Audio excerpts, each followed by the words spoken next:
TSPSC group 4 job మీ లక్ష్యమా? Doctor అల్లాడి Anjaiah sir గారి ఆధ్వర్యంలో మన విద్య అల్లాడి పబ్లికేషన్స్ యాప్ ద్వారా రాష్ట్ర స్థాయి లెజెండరీ ఫ్యాకల్టీచే రూపొందించబడిన online classes. TSPSC group 4 notification విడుదలైన సందర్భంగా ఆన్లైన్ క్లాసెస్ పై bumper offers. Group 4 full course ₹999 మాత్రమే. Group 4 full course plus test series ₹1499 మాత్రమే. 20 గ్రాండ్ టెస్ట్లతో కూడిన టెస్ట్ సిరీస్ ₹499 మాత్రమే. కోర్స్ పూర్తిగా అప్లోడ్ చేయబడినది. ఇప్పుడే మన Vidya Alladi publications app download చేసుకోండి, జాబ్ సాధించండి. ఫోన్ నంబర్స్ 8008898105 మరియు 9154236239. ఫ్రెండ్స్, వెల్కమ్ టు మన Vidya Alladi publications YouTube channel. So students, February 25, 2023 సంబంధించిన కరెంట్ అఫైర్స్ చూద్దాం. సో ఎప్పట్లానే మీకోసం మంచి క్వశ్చన్స్ తీసుకొని రావడం జరిగింది. అదేవిధంగా నిన్నటి క్వశ్చన్కి మనము ఆన్సర్ చూద్దాము. ఎస్టర్డేస్ క్వశ్చన్ ఆన్సర్ చూద్దాం. చూడండి, ఈ క్రింది వాటిలో సరికాని అంశాన్ని గుర్తించండి. సరికాని అంశాన్ని గుర్తించడానికి ఇవ్వడం జరిగింది. చూడండి, బయో ఏషియా 20వ సమావేశాలు 2023 ఫిబ్రవరి 24 నుంచి 26 వరకు హైదరాబాద్లో జరుగుతున్నాయి. ఎగ్జాక్ట్లీ కరెక్ట్ అండి. నెక్స్ట్, బయో ఏషియా సమావేశాలు 2004లో ప్రారంభమయ్యాయి. వీటిని నిర్వహించేది కేంద్ర ప్రభుత్వం. చూడండి, ఈ బయో ఏషియా సమావేశాలు 2004లో ప్రారంభమయ్యాయి, ఇంతవరకు కరెక్ట్ అండి. కానీ వీటిని నిర్వహించేది కేంద్ర ప్రభుత్వం కాదు. వీటిని నిర్వహించేది కేంద్ర ప్రభుత్వం కాదు, తెలంగాణ రాష్ట్ర ప్రభుత్వం. ఓకేనా? దీన్ని నిర్వహించేది ఎవరు అంటే తెలంగాణ రాష్ట్ర ప్రభుత్వం నిర్వహించడం జరుగుతుంది. కాబట్టి ఈ క్వశ్చన్కి ఆన్సర్ ఆప్షన్ 2 అనేది మన ఆన్సర్ అండి. నెక్స్ట్, ఈ సదస్సు యొక్క లక్ష్యం. చూడండి, ఈ సదస్సు లక్ష్యం అంటే ఏందని, బయోటెక్, బయోఫార్మా కంపెనీలు, పరిశోధనా సంస్థలు, లైఫ్ సైన్సెస్, బయోటెక్నాలజీ రంగంలో కొత్త ఆవిష్కరణలు ప్రోత్సహించడం. ఓకేనా? అంటే ఇన్నోవేషన్ థాట్స్ ఏదైతే ఉంటుందో వాటిని ఎంకరేజ్ చేయడం, అదేవిధంగా వాటి పరిష్కారాలను మెరుగుపరచడం. Okay, so next 2023 bio Asia సమావేశాల థీమ్.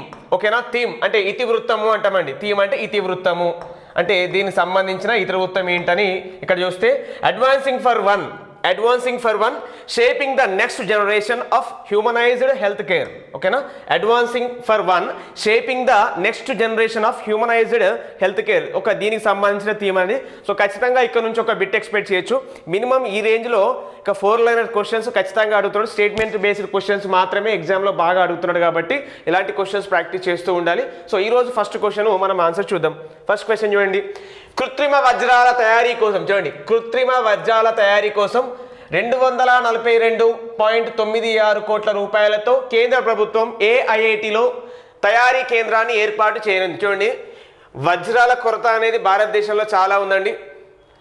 ఓకేనా? భారతదేశంలో విదేశాల నుంచి మన వజ్రాలని దిగుమతి చేసుకోవడం జరుగుతుందండి, అంటే ఇంపోర్ట్ చేసుకోవడం జరుగుతుంది. సో ఇక్కడ కృత్రిమంగా వజ్రాలను తయారు చేయడం కోసము కేంద్ర ప్రభుత్వము చూడండి వజ్రాల తయారీ కోసము 242 కోట్ల రూపాయలతో ఏఐఐటిలో వజ్రాల తయారీ కేంద్రాన్ని ప్రారంభించబోతుందని క్వశ్చన్ ఇవ్వడం జరిగింది. మరి ఏఐఐటిలో అంటే చూడండి, ఐఐటి మద్రాస్ ఎప్పుడు కూడా ఏదో ఒక అంశం సంబంధించి న్యూస్లో ఉంటుంది. కాబట్టి ఈ వజ్రాల తయారీ, కృత్రిమ వజ్రాల తయారీకి సంబంధించి ఎక్కడ ఏఐఐటిలో ప్రారంభించబోతున్నారు అంటే ఏఐటి అంటున్నాము, ఐఐటి మద్రాస్. గుర్తుపెట్టుకోండి, ప్రపంచంలో అత్యంత దృఢమైన పదార్థం, గట్టి పదార్థం ఏంటంటే వజ్రం. సో వజ్రం అనేది కార్బన్ యొక్క రూపాంతరం, గుర్తుపెట్టుకోండి. ఓకేనా? నెక్స్ట్ క్వశ్చన్, క్రింది వాటిలో సరైన అంశాన్ని గుర్తించండి. చూడండి, తెలంగాణ రాష్ట్రంలో తయారయ్యే సేంద్రియ అటవీ ఉత్పత్తులకు. చూడండి, సేంద్రియ అటవీ ఉత్పత్తులు అండి. ఓకేనా? సేంద్రియ అటవీ ఉత్పత్తులు 5 సంవత్సరాల పాటు తమ లోగోను ఉపయోగించుకునేందుకు జర్మనీకి చెందిన ఫారెస్ట్ సీవర్డ్ కౌన్సిల్. చూడండి, ఫారెస్ట్ సీవర్డ్ కౌన్సిల్, జర్మనీకి చెందిన ఫారెస్ట్ సీవర్డ్ కౌన్సిల్ సర్టిఫికేట్ లభించింది. చూడండి, ఇక్కడ తెలంగాణ రాష్ట్రానికి సంబంధించి సేంద్రియ అటవీ ఉత్పత్తులకు అండి. ఓకేనా? సేంద్రియ అంటే ఆర్గానిక్ ఫారెస్ట్ ప్రోడక్ట్స్ ఏవైతే ఉంటాయో, ఆర్గానిక్ అంటే కెమికల్స్ ఏమి వాడకుండా, ఓకేనా, అంటే కృత్రిమంగా ఎలాంటి వాడకుండా సహజసిద్ధంగా సేంద్రియ అటవీ ఉత్పత్తులు 5 సంవత్సరాల పాటు ఏ దేశానికి సంబంధించిన ఫారెస్ట్ స్టీవర్డ్ కౌన్సిల్ సర్టిఫికేట్ లోగోను ఉపయోగించడం జరిగిందంటే జర్మనీ అండి. నెక్స్ట్ చూడండి, అడవుల నిర్వహణ అభివృద్ధిలో ప్రమాణాలు పాటించడంతో తెలంగాణ అటవీ అభివృద్ధి సంస్థ ఈ గౌరవం దక్కించుకుంది. ఎస్, ఓకేనా. అంటే అడవుల నిర్వహణ అదేవిధంగా అభివృద్ధిలో ప్రమాణాలు పాటించడం, అందుకే ఇక్కడ దీంతో పాటు తెలంగాణ రాష్ట్రానికి సంబంధించిన అటవీ పెంపుదల కోసము హరితహారం అనే స్కీమ్ తీసుకొని రావడం జరిగింది. దానికి రిలేటెడ్గా చేసుకొని ఈ పాయింట్ నోట్ డౌన్ చేసుకుంటే చాలా బెస్ట్ ఛాన్సెస్ ఉంటాయండి క్వశ్చన్ రావడానికి. నెక్స్ట్, తెలంగాణ రాష్ట్ర అటవీ పర్యావరణ శాఖ మంత్రి ఇంద్రకరణ్ రెడ్డి. ఓకేనా. సో ఇక్కడ 3 ఆప్షన్స్ కూడా సరైనవే అండి. ఓకేనా, కాబట్టి అన్నీ సరైనవే, ABC అన్నీ సరైనవే. చూడండి, ఇక్కడ ఫారెస్ట్ అనగానే గుర్తుపెట్టి, జర్మనీలో ఉండే ఫారెస్ట్ ఏంటంటే అంటే ఇక్కడ బ్లాక్ ఫారెస్ట్ ఉంటుందండి. ఓకేనా, బ్లాక్ ఫారెస్ట్ చాలా ఫేమస్, జర్మనీలో ఉంటుంది. జర్మనీ రాజధాని బెర్లిన్. ఓకేనా, జర్మనీ రాజధాని బెర్లిన్. ఓకే, అదేవిధంగా జర్మనీ ఛాన్సలర్ ఎవరు అంటే ఒలాఫ్ స్కోల్స్. జర్మనీ ఛాన్సలర్ ఎవరు అంటే ఒలాఫ్ స్కోల్స్. రీసెంట్గా భారతదేశానికి కూడా రావడం జరిగింది ఒలాఫ్ స్కోల్స్. జర్మనీ ఛాన్సలర్ ఒలాఫ్ స్కోల్స్ భారత పర్యటనకు కూడా రావడం జరిగింది. ఇది కూడా గుర్తుపెట్టుకోండి. జర్మనీకి ఇండియాకి మధ్య రూర్కేలా, ఓకేనా, రూర్కేలా ఇనుముక్కు కర్మాగారానికి సంబంధించి జర్మనీ సహకారం అందించడం జరిగింది. ఇది కూడా గుర్తుపెట్టుకోవాలి. రూర్కేలా ఉక్కు కర్మాగారం అనేది ఏ రాష్ట్రంలో లొకేట్ అయి ఉంటుందో తెలిస్తే ఆన్సర్ చెప్పండి. ఓకేనా. Next question. నెక్స్ట్, ఏ దేశానికి చెందిన ఒహోయో, చూడండి ఒహోయో చట్టసభ. ఓకేనా, ఒహోయో చట్టసభ తొలి హిందూ భారతీయ అమెరికన్, చూడండి తొలి హిందూ ఇండో అమెరికన్ అండి. ఓకేనా, భారతీయ అమెరికన్ అంటే Indian American senator Neeraj Antani October నెలను హిందూ వారసత్వ, చూడండి హిందూ హెరిటేజ్ మంత్, హిందూ వారసత్వ నెలగా ప్రకటించాలని తీర్మానం చేశారు. చూడండి ఇక్కడ ఒహోయో చట్టసభ. ఓకేనా, అంటే ఒహోయో అనేది ఒక ప్లేస్ అండి, అది అమెరికాలో ఉంటుంది. ఓకే, కాబట్టి ఇక్కడ ఆన్సరు అమెరికా అండి. ఈ ఒహోయో చట్టసభకు సంబంధించి తొలి Hindu and Indo American senator అండి, ఆయన సెనేటర్. ఓకేనా, మన దగ్గర ఏ విధంగా అయితే ఎంపీలు అంటామో అక్కడ సెనేటర్స్ అంటారండి. సో దానికి సంబంధించి నీరజ్ యాంటోనీ అనే వ్యక్తి అక్టోబర్ నెల ఏదైతే ఉందో అక్టోబర్ నెలలో హిందూ వారసత్వ నెలగా ప్రకటించాలని ఒక తీర్మానం చేయడం జరిగింది. సో అక్టోబర్ నెల అనేది హిందూ వారసత్వ నెలంగా ప్రకటించాలని తీర్మానం చేసిన వ్యక్తి ఎవరు అంటే నీరజ్ యాంటోనీ అని గుర్తుపెట్టుకోండి. నెక్స్ట్ క్వశ్చన్, ఆసియా రెజ్లింగ్ ఛాంపియన్షిప్ను మార్చి నెలలో ఎక్కడ జరుగుతుంది? చూడండి, ఆసియా రెజ్లింగ్ ఛాంపియన్షిప్ మార్చి నెలలో ఎక్కడ జరుగుతుందని క్వశ్చన్ ఇవ్వడం జరిగింది. మార్చి నెలలో ఎక్కడ జరుగుతుందని క్వశ్చన్ ఇవ్వడం జరిగింది. ఇక్కడ ఆసియా రెజ్లింగ్ ఛాంపియన్షిప్ వాస్తవానికి ఇది ఢిల్లీలో జరగాలండి, వాస్తవానికి ఢిల్లీలో జరగాలి. కాకపోతే రీసెంట్గా మీకు అందరికీ తెలిసిందే రెజ్లింగ్ ఫెడరేషన్ ఇండియా అధ్యక్షుడు బ్రిజ్ భూషణ్ పైన లైంగిక ఆరోపణలు రావడం జరిగింది. సో దాంట్లో భాగంగా ఆయన పైన కమిటీ కూడా మేరీ కోమ్ ఆధ్వర్యంలో ఒక కమిటీని ఏర్పాటు చేయడం జరిగింది. బాక్సర్ మేరీ కోమ్ ఆధ్వర్యంలో ఒక కమిటీని కూడా ఏర్పాటు చేయడం జరిగింది. సో ఇలాంటి కారణాల వల్ల ఈ టోర్నమెంట్ అనేది ఇండియా నుంచి వేరే దేశానికి షిఫ్ట్ చేయడం జరిగింది. మరి ఎక్కడికి షిఫ్ట్ చేశారంటే ఆస్తానా. ఈ ఆస్తానా అనేది ఏ దేశంలో ఉంటుందంటే కజకిస్తాన్. ఓకేనా, కజకిస్తాన్ రాజధాని ఆస్తానాకి ఈ టోర్నమెంట్ అనేది షిఫ్ట్ చేయడం జరిగింది. మార్చ్ లాస్ట్ వీక్లో జరగబోతుందండి. ఓకే, మార్చ్ లాస్ట్ వీక్లో ఈ టోర్నమెంట్ వాస్తవానికి జరగాల్సింది ఢిల్లీలో, కానీ కజకిస్తాన్ క్యాపిటల్ అస్తానాలో జరగబోతుందండి. నెక్స్ట్, అమ్మాన్ అంటే జోర్డాన్ దేశ రాజధాని అండి. ఓకేనా, జోర్డాన్ దేశ రాజధాని అమ్మాన్. కీవ్ అంటే ఉక్రెయిన్ దేశ రాజధాని, అందరికీ తెలిసిందే. ఓకేనా, ఉక్రెయిన్ దేశ రాజధాని ఏంటంటే Kyiv. Okay, next question. February 25వ తేదీన ఏ నగరంలో ఎన్టీఆర్ నందమూరి తారక రామారావు ఎన్టీఆర్ మరియు చూడండి ఘంటసాల వెంకటేశ్వరరావు, సింపుల్గా ఘంటసాల అంటాం కదా, ఘంటసాల వెంకటేశ్వరరావుల శత జయంతి ఉత్సవాలు నిర్వహించనున్నట్లు ఉత్సవాల కమిటీ చైర్మన్, చూడండి ఉత్సవాల కమిటీ అంటే ఈ సెలబ్రేషన్స్ ఏవైతే ఉత్సవాలు జరగబోతున్నాయో వాటి చైర్మన్ డాక్టర్ మహమ్మద్ రఫీఫ్ పేర్కొన్నారు. ఓకేనా, సో ఫిబ్రవరి 25వ తేదీన ఏ నగరంలో ఇవి జరగబోతున్నాయి అంటే దుబాయ్. ఓకేనా, దుబాయ్లో సౌదీ అరేబియాలోని దుబాయ్లో జరగబోతున్నాయి. సౌదీ అరేబియాలోని దుబాయ్లో ఎన్టీఆర్ అదేవిధంగా ఘంటసాల వెంకటేశ్వరరావు గారి శత జయంతి ఉత్సవాలు అనేవి ఫిబ్రవరి 25వ తేదీన ఎక్కడ జరిగినాయి అంటే దుబాయ్లో జరగడం జరిగింది. ఇది గుర్తుపెట్టుకోండి. ఓకే, సంబంధించి చూడండి ఇన్ఫర్మేషన్. చూడండి, ఎన్టీఆర్ ఘంటసాల శత జయంతి వేడుకల్లో కేంద్ర సాంస్కృతిక శాఖ, తెలంగాణ పర్యాటక అభివృద్ధి కార్పొరేషన్, దుబాయ్ తెలంగాణ సొసైటీ సహకారంతో చూడండి cell health, next Bhuvaneshwari group సౌజన్యంతో కళా మరియు కల్చరల్ ఫౌండేషన్ సంయుక్త ఆధ్వర్యంలో ఈ వేడుకలు జరుగుతున్నాయి. అంటే వీళ్ళందరూ కూడా కాంట్రిబ్యూషన్ చేయడం జరుగుతుంది. నెక్స్ట్ ఈ వేడుకల్లో భాగంగా ఇవ్వబడే అవార్డ్స్ చూద్దాం. ఎన్టీఆర్ అంతర్జాతీయ చూడండి, ఎన్టీఆర్ అంతర్జాతీయ శతాబ్ది కళా పురస్కారం ఎవరికి రావడం జరిగింది అంటే రాజేంద్ర ప్రసాద్, అంటే యాక్టర్ రాజేంద్ర ప్రసాద్. నెక్స్ట్ ఘంటసాల కోడలు ఘంటసాల పార్వతీ రవి ఇంకా చెన్నైలో ఉండడం జరుగుతుంది. గాయకుడు చంద్రతేజకు, సింగర్ చంద్రతేజ అని ఒక సింగర్ ఉంటారండి. చూడండి, అంతర్జాతీయ ఘంటసాల శతాబ్ది కళ పురస్కారాలు అంటే ఇక్కడ ఇద్దరికి ఇవ్వడం జరిగింది. ఎన్టీఆర్ అంతర్జాతీయ శతాబ్ది కళ అంటే సెంటనరీ సెలబ్రేషన్స్ అండి, సెంటనరీ సెలబ్రేషన్స్ కదా. సో అది ఎన్టీఆర్కి సంబంధించి రాజేంద్ర ప్రసాద్ గారికి ఇవ్వడం జరిగింది, యాక్టర్.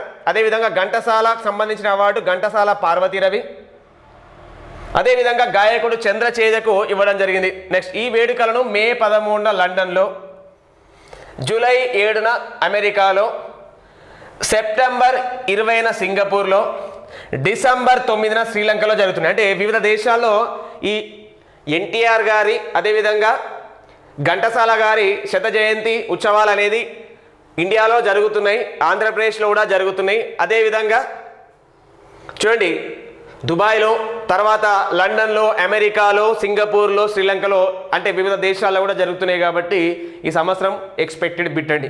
ప్రముఖులు వాళ్ళ జయంతులకు సంబంధించి ఎట్లాగో క్వశ్చన్ అడిగే అవకాశం ఉంటుంది. నెక్స్ట్ క్వశ్చన్, ఈ క్రింది వాటిలో సరికాని అంశాన్ని గుర్తించండి. క్రాఫ్ట్ కౌన్సిల్ ఆఫ్ తెలంగాణ ఆధ్వర్యంలో దేశంలోని వివిధ ప్రాంతాలకు చెందిన చేనేత హస్తకళాకారులు ఆ రంగాల అభివృద్ధికి కృషి చేసిన వారికి సన్మాన్ 2023 పేరున అందిస్తున్న అవార్డుల కోసం అవార్డుల కార్యక్రమం హైదరాబాద్లో జరిగింది. చూడండి, సన్మాన్ 2023 అవార్డు దేనికి ఇవ్వడం జరుగుతుందంటే చేనేత రంగంలో హస్తకళాకారులు అదేవిధంగా ఆ రంగంలో సేవలు చేసిన వాళ్ళకి, ఆ రంగాన్ని అభివృద్ధి చేయడం కోసం కృషి చేసిన వాళ్ళకి అవార్డు ఇవ్వడం జరుగుతుంది. ఈ అవార్డులు ఎవరిస్తారు? సన్మాన్ అవార్డు అనేది ఎవరు ఇవ్వడం జరుగుతుందంటే తెలంగాణ రాష్ట్ర ప్రభుత్వం ఇవ్వడం జరుగుతుంది. ఈ అవార్డుల ప్రధానోత్సవం ఎక్కడ జరుగుతుంది అంటే హైదరాబాద్లో జరుగుతుంది. నెక్స్ట్ చూడండి, సన్మాన్ 2023 జీవిత సాఫల్య పురస్కారం జయా జైట్లీ. చూడండి, లైఫ్ టైం అచీవ్మెంట్ అండి, ఓకేనా. అంటే చేనేత రంగంలో, హస్తకళా రంగంలో జీవితకాలం పాటు కృషి చేసిన వారికి ఇచ్చే award life time achievement award. Samman life time achievement award ఎవరికి రావడం జరిగింది అంటే జయా జైట్లీ అండి. నెక్స్ట్, ఈ సమావేశానికి తెలంగాణ జౌళి శాఖ మంత్రి కేటీఆర్ ముఖ్య అతిథిగా హాజరై సమావేశాలు ప్రారంభించారు.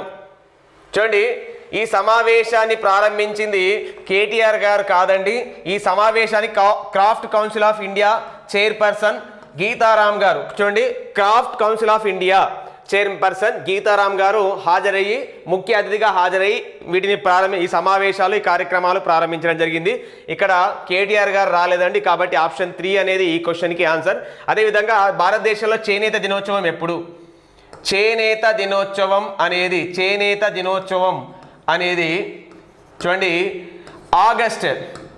ఆగస్టు 7వ తేదీన అండి, ఓకేనా. ఆగస్టు 7th అండి, ఎందుకంటే స్వదేశీ మూమెంట్ స్టార్ట్ అయిన రోజు కాబట్టి ఆగస్ట్ 7th అని గుర్తుపెట్టుకోండి. ఇంకొక ఆగస్ట్ 7కి ఇంకొక స్పెషాలిటీ కూడా ఉందండి, అదే జావెలిన్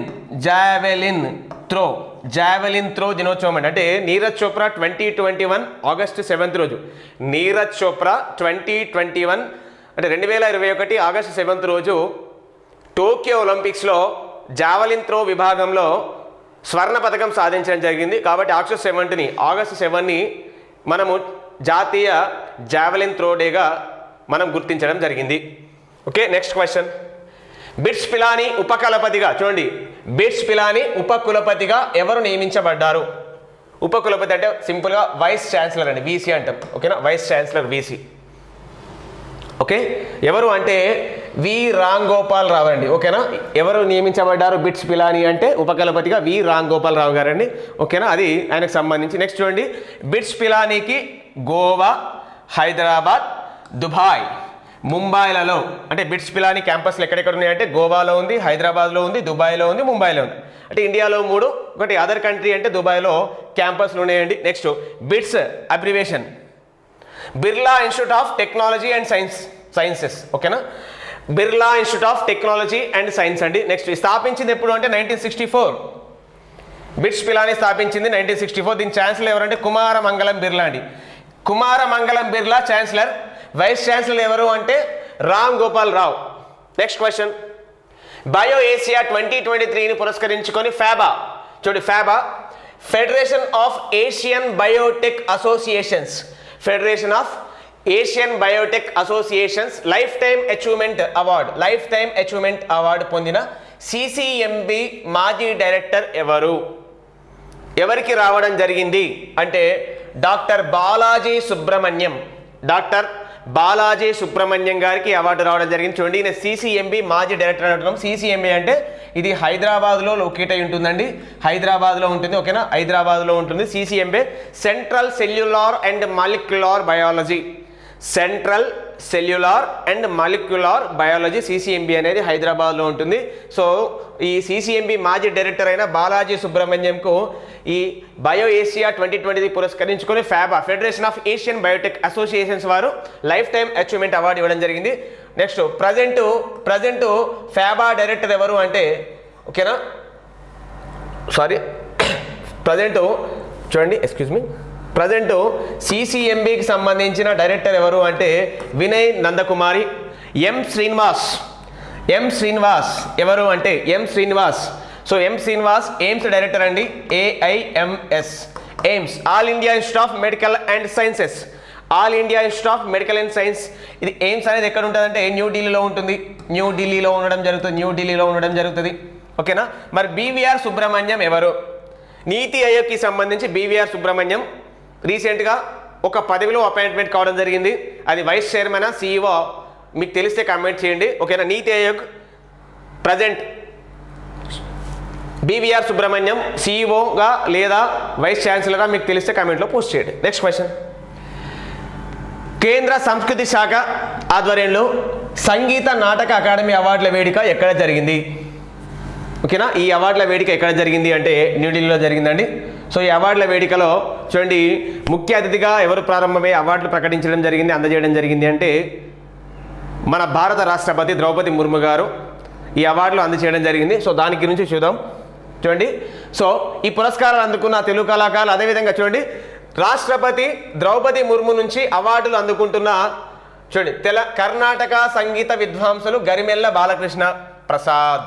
చూడండి, గరిమెల్ల బాలకృష్ణ ప్రసాద్. నెక్స్ట్ సురభి సంస్థ నిర్వాహకులు, సురభి సంస్థ ఆంధ్రప్రదేశ్ సంబంధించిన సంస్థ అండి, ఆర్ వేణుగోపాలరావు. నెక్స్ట్ హరికథ కళాకారిణి డి ఉమామహేశ్వరి, గాయని ప్రేమ రామ్మూర్తి. నెక్స్ట్ కథక్ నృత్య కళాకారులు, కథక్ అనగానే మనకు గుర్తు రావాల్సింది ఉత్తరప్రదేశ్ స్టేట్ అండి. ఓకేనా, ఉత్తరప్రదేశ్ స్టేట్ కళాకారులు రాఘవరావు భట్, మంగల్ భట్, అంటే ఇద్దరికి కలిపి సంయుక్తంగా రావడం జరిగింది. ఓకేనా, నెక్స్ట్ కూచిపూడి నృత్య కళాకారులు, కూచిపూడి. ఓకేనా, సో కూచిపూడి అనగానే ఆంధ్రప్రదేశ్ స్టేట్కి సంబంధించిన శాస్త్రీయ నృత్యం అండి. ఓకేనా, నెక్స్ట్ పశుమర్తి విఠల్, పశుమర్తి భారతి, ఇద్దరికండి పశుమర్తి విఠల్ అండ్ భారతి సంయుక్తంగా. నెక్స్ట్ చిత్రంలో ఇక్కడ చూడండి కేంద్ర మంత్రి కిషన్ రెడ్డి కూడా ఉండడం జరిగింది. ఇక్కడ కిషన్ రెడ్డి గారు ఉన్నారు, ఇక్కడ రాష్ట్రపతి ద్రౌపది ముర్ము గారు ఈ అవార్డు విన్నర్స్ అండి. నెక్స్ట్ చూడండి ఈ అవార్డులో చూడండి మొత్తానికి తెలుగు రాష్ట్రాల నుంచి ఎంతమంది పొందారనేది ఇక్కడ చూడడం జరుగుతుంది. చూడండి, తెలుగు రాష్ట్రాల్లోని 8 మంది కళాకారులు 6 పురస్కారాలు దక్కాయి. అంటే 8 మంది కళాకారులకు 6 పురస్కారాలు రావడం జరిగింది. ఇక్కడ చూద్దాం. మరి 2019 సంవత్సరానికి హరికథ కళాకారిణి డి ఉమామహేశ్వరి, కథక్ నృత్యకారులు రఘువర్ దాస్ భట్, మంగల్ భట్ దంపతులు సంయుక్తంగా కథక్ అనగానే ఇందాక మనం డిస్కషన్ చేసుకుని ఉత్తరప్రదేశ్. నెక్స్ట్ ఈ అవార్డు అందుకున్నారు సుప్రసిద్ధ కర్ణాటక సంగీత విద్వాంసులు అన్నమయ్య కీర్తనలు శాస్త్రీయ లలిత జానపద రీతుల్లో స్వయంగా స్వరపరిచి పాశ్చుల్యంలోకి తెచ్చి అన్నమయ్య సంకీర్తన ప్రచార యజ్ఞంలో విశేష కృషి చేస్తున్న గరిమెల్ల, చూడండి ఈ పేరు చాలా ఇంపార్టెంట్, గరిమెల్ల బాలకృష్ణ ప్రసాద్ 2020 సంవత్సరానికి ఈ పురస్కారాన్ని పొందారు. నెక్స్ట్ అలాగే ప్రఖ్యాత గాయని ప్రేమ రామ్మూర్తి, కూచిపూడి నృత్య కళాకారులు పశుమర్తి విఠల్, పశుమర్తి భారతి దంపతులు సంయుక్తంగా, అంటే ఇద్దరికి సంయుక్తంగా రావడం జరిగింది. ఇక్కడ ఎవరు అంటే చూడండి రాఘవరాజ్ భట్, మంగల్ భట్ ఇద్దరికి సంయుక్తంగా, వీళ్ళు కథకండి. ఇక్కడ చూడండి మరి ఇక్కడ పశుమర్తి విఠల్, పశుమర్తి భారతి వీళ్ళెవరు కూచిపూడి అనగానే ఆంధ్రప్రదేశ్ శాస్త్రీయ నృత్యం, వీళ్ళిద్దరు దంపతులు సంయుక్తంగా రావడం జరిగింది. అందుకే 8 మందికి 6 అవార్డులు ఇవ్వడం జరిగింది. తెలుగులో నాటక రంగాన్ని కాపాడేందుకు కృషి చేస్తున్న శ్రీ వినాయక నాట్య మండలి దీన్నే సింపుల్గా సురభి అంటారు. సురభి అనేది చాలా ఇంపార్టెంట్ అండి. దీని మీద కాంట్రవర్సీ కూడా ఉంది. సురభి గురించి కూడా క్వశ్చన్ అడిగే అవకాశం ఉంది. సో ఈ నాటకాలు అనేది కొంచెం వ్యంగ్యంగా ఉంటున్నాయి, అంటే కాంట్రవర్సీ ఉంటున్నాయి కాబట్టి అడిగే అవకాశం ఉంది. వీటి నిర్వాహకులు ఆర్ వేణుగోపాల్ రావు. నెక్స్ట్ 2021 సంవత్సరానికి ప్రతిష్టాత్మకంగా ఈ అవార్డును స్వీకరించారు. వీరందరికీ కేంద్ర మంత్రి కిషన్ రెడ్డి ప్రత్యేకంగా శుభాకాంక్షలు చెప్పారు. ఓకేనా. సో ఇది దానికి సంబంధించిన అవార్డుకు related information. Next question. G20 ఆర్థిక మంత్రులు కేంద్రీయ బ్యాంకుల గవర్నర్ల సమావేశం ఎక్కడ జరుగుతుంది అంటే బెంగళూరులో జరుగుతుందండి. ఓకేనా. సో G20 దేశాలకు సంబంధించి ఆర్థిక మంత్రులు కేంద్రీయ బ్యాంక్, అంటే కేంద్రీయ బ్యాంకులు అంటే ఎగ్జాంపుల్ తీసుకుంటే RBI అని అలా. సో ఈ వేడుక అనేది ఎక్కడ జరుగుతుంది, సమావేశాలు ఎక్కడ జరుగుతుంది అంటే బెంగళూరులో జరుగుతుందండి. సో G20 ఆర్థిక మంత్రుల కేంద్రీయ బ్యాంకుల గవర్నర్ల సమావేశం ఎక్కడ జరుగుతుందంటే బెంగళూరులో. Next question. ఏ రాష్ట్ర ప్రభుత్వం వరల్డ్ ఎకనామిక్ ఫోరం సంయుక్తంగా, చూడండి, ఏ రాష్ట్రం ప్రభుత్వం world economic forum WEF world economic forum సంయుక్తంగా హెల్త్ కేర్ లైఫ్ సైన్సెస్ కేంద్రాన్ని, చూడండి, ఏ రాష్ట్ర ప్రభుత్వం అండ్ వరల్డ్ ఎకనామిక్ ఫోరం సంయుక్తంగా హెల్త్ కేర్ లైఫ్ సైన్సెస్ కేంద్రాన్ని ఏర్పాటు చేయనున్నారు? ఏ ప్రభుత్వం అంటే తెలంగాణ రాష్ట్ర ప్రభుత్వం అండి. ఓకేనా. So WEF world economic forum ఎక్కడ ఉంటుంది అంటే స్విట్జర్లాండ్ దేశంలో దావోస్లో ఉండడం జరుగుతుందండి. వరల్డ్ ఎకనామిక్ ఫోరం సమావేశాలు ఆల్రెడీ 53వ సమావేశాలు ముగిసిపోయి వరల్డ్ ఎకనామిక్ ఫోరం సమావేశాలు ఎప్పుడైనా స్విట్జర్లాండ్ దేశంలో దావోస్లో జరుగుతాయండి. ఇది గుర్తుపెట్టుకోండి. ఏ రాష్ట్ర ప్రభుత్వంతో ఇక్కడ health care and life sciences కేంద్రాన్ని ఏర్పాటు చేస్తున్నారంటే తెలంగాణ రాష్ట్రంలో. Next question. నైపర్ 10వ స్నాతకోత్సవం ఏ నగరంలో జరిగింది? ఎక్కడ జరిగింది అంటే హైదరాబాద్లో. నైపర్ అబ్రివేషన్ చూడండి, national institute of pharmaceutical education and research NIPER abbreviation అండి. సో ఎక్కడ జరుగుతుందంటే నైపర్ సంబంధించి 10th యానివర్సరీ అండి. స్నాతకోత్సవం అంటే యానివర్సరీ రిలేటెడ్. ఎక్కడ అంటే హైదరాబాద్లో. Next question. FATF ఏ దేశం యొక్క సభ్యత్వాన్ని తాత్కాలికంగా రద్దు చేసింది? ఏ దేశం అంటే రష్యా అండి. సో చూద్దాం. ఫ్యాక్ట్ అంటే ఏంటంటే ఫినాన్షియల్ యాక్షన్ టాస్క్ ఫోర్స్. ఓకేనా. ఫ్యాక్ట్ అనేది ఎక్కడ హెడ్ క్వార్టర్గా ఉంటుందంటే ప్యారిస్ హెడ్ క్వార్టర్గా పనిచేయడం జరుగుతుంది. ఫ్యాక్ట్ financial action task force. So France కంట్రీలోని ప్యారిస్లో ఫ్యాక్ట్ హెడ్ క్వార్టర్ ఉంటుందండి. ఫినాన్షియల్ యాక్షన్ టాస్క్ ఫోర్స్ ఏ దేశాలైతే ఉగ్రవాదులకు తీవ్రవాదులకు నిధులు అందజేస్తుందో, అదేవిధంగా ఏ దేశం అయితే ఉగ్రవాదులు తీవ్రవాదులు అసాంఘిక చర్యలు పాడుపడుతున్నప్పుడు వాళ్ళకి అరికట్ట లేకుండా ఉంటుందో, అదేవిధంగా ప్రపంచ శాంతికి అగెనిస్ట్గా ఎలాంటి దేశాలైతే పనిచేస్తున్నాయో, యుద్ధ వాతావరణం కల్పిస్తున్నాయో, ప్రపంచ అశాంతి అనేది కొనసాగడానికి ఏ దేశాలైతే ఊతమిస్తున్నాయో అలాంటి దేశాలను ఫ్యాక్ట్ జాబితాలో చేర్చడం జరుగుతుంది, లేదంటే సభ్యత్వాన్ని రద్దు చేయడం జరుగుతుంది. ఎగ్జాంపుల్ తీసుకుంటే గతంలో పాకిస్తాన్, చూడండి, మళ్ళీ ఫ్యాక్ట్లో 2 ముఖ్యమైన లిస్టులు ఉండడం జరుగుతుందండి. రెడ్ లిస్ట్ ఉంటుంది, బ్లాక్ లిస్ట్ ఉంటుందండి. ఓకేనా. సో పాకిస్తాన్ గతంలో ఫ్యాక్ట్ నిషేధాన్ని ఎదుర్కోవడం జరిగింది, ఆఫ్ఘనిస్తాన్ కూడా ఎదుర్కోవడం జరిగింది, అదేవిధంగా తుర్కీ దేశం కూడా ఎదుర్కోవడం జరిగింది. ఒకవేళ ఫ్యాక్ట్ కనుక రెడ్ లిస్ట్లో ఏదైనా దేశాన్ని లేదంటే బ్లాక్ లిస్ట్లో ఏదైనా దేశాన్ని కనుక ఒకవేళ ఆ లిస్టులో చేర్చితే కనుక ఆ దేశం అనేది ఫినాన్షియల్గా క్రైసిస్ ఎదుర్కొంటుందండి. అంతర్జాతీయంగా ఎలాంటి పెట్టుబడులు కానీ వచ్చే అవకాశం ఉండదు. అదేవిధంగా అంతర్జాతీయంగా వివిధ బ్యాంకులు కూడా ఈ దేశాలకు నిధులు ఇవ్వడానికి కూడా ఆలోచించడం జరుగుతుంది. కాబట్టి ఫ్యాక్ట్ నివేదిక, ఫ్యాక్ట్ జాబితాలో ఒక దేశం అనేది క్లీనెస్ట్ కంట్రీగా ఉండడం అనేది చాలా అవసరం. కాబట్టి ఈ రష్యా దేశం అనేది చూడండి, ఉక్రెయిన్ పైన యుద్ధం జరుగుతుంది. అదేవిధంగా ఈ ఉక్రెయిన్ యుద్ధము అనేది చూడండి రష్యా ఇంకా కొనసాగిస్తుంది, 1 year పూర్తయినా ఇంకా కొనసాగిస్తుంది. కాబట్టి ఫ్యాక్ట్ నుంచి ఏ దేశದ సభ్యత్వాన్ని తాత్కాలికంగా మాత్రమే ఏ దేశాన్ని రద్దు చేయడం జరిగిందంటే రష్యా. అంటే ఫ్యాక్ట్ హెడ్ క్వార్టర్ ఎక్కడ ఉండదు? Paris, which is located in France అండి. Next question. భారత్కి సంఘీభావంగా దేశాభివృద్ధికి చేయూత ఇచ్చేందుకు అమెరికాలో ఉన్న NRAలకు చెందిన వివిధ స్వచ్ఛంద సంస్థలు ఉమ్మడిగా ఏ తేదీన ఇండియన్ ఫిలాంథ్రఫీ పేరు మీదుగా ఇండియా గివింగ్ డే నిర్వహిస్తుంది? అంటే త్వరలో నిర్వహించబోతుందని. ఎక్కడ ఏ డేట్ అంటే March 2 అండి. ఓకేనా. March 2 భారత్కు సంఘీభావంగా దేశాభివృద్ధి చేయూత ఇచ్చేందుకు అమెరికాలోని NRA నాన్ రెసిడెంట్ ఇండియన్స్ అండి. NRA అంటే non residents Indian. NRA day ఎప్పుడు? NRA డే జనవరి 9th అండి. NRA డే ఎందుకంటే మహాత్మా గాంధీ భారతదేశానికి సౌత్ ఆఫ్రికా నుంచి తిరిగి వచ్చిన రోజు NRA డే. మీకు కనుక తెలిస్తే ఈ సంవత్సరం NRA సెలబ్రేషన్స్ ఎక్కడ జరిగాయి? ఈ సంవత్సరం NRA డే సెలబ్రేషన్స్ ఎక్కడ జరిగాయి మీకు తెలిస్తే కనుక కామెంట్లో పోస్ట్ చేయండి. నాగపూర, ఇండోరా నాగపూర, ఇండోరా తెలిస్తే కామెంట్లో పోస్ట్ చేయండి. ఓకేనా? సో ఎప్పుడు అంటే ఇండియా గివింగ్ డే ఎప్పుడు అంటే March 2. Next question. ఈ క్రింది వాటిలో ఏ నగరాల పేర్లను ఛత్రపతి శివాజీ నగర్, దారాషిక్గా నూతనంగా మారుస్తున్నట్లు కేంద్ర ప్రభుత్వం ప్రకటించింది. సో ఈ రెండు కూడా మహారాష్ట్రలో ఉంటాయండి. ఓకేనా? మహారాష్ట్రలోని సిటీస్ ఇవి. చూడండి, ఔరంగాబాద్, ఈ ఔరంగాబాద్ ఏదైతే ఉందో ఈ ఔరంగాబాద్ని ఛత్రపతి శివాజీ నగర్గా, ఓకేనా, ఛత్రపతి శివాజీ నగర్. ఓకే, నెక్స్ట్ దారాషిక్, ఈ దారాషిక్ అనేది ఉస్మానాబాద్ అండి, ఇది కూడా మహారాష్ట్రలో ఉంటుందండి, ఉస్మానాబాద్. సో దీన్ని మారుస్తున్నట్లు కేంద్ర ప్రభుత్వం ప్రకటించడం జరిగింది. సో దీనికి రిలేటెడ్గా ఖచ్చితంగా ఎగ్జామ్లో క్వశ్చన్ అడగవచ్చు. ఓకే, చూడండి, మరి దీనికి సంబంధించి ఎక్స్క్యూజ్ మీ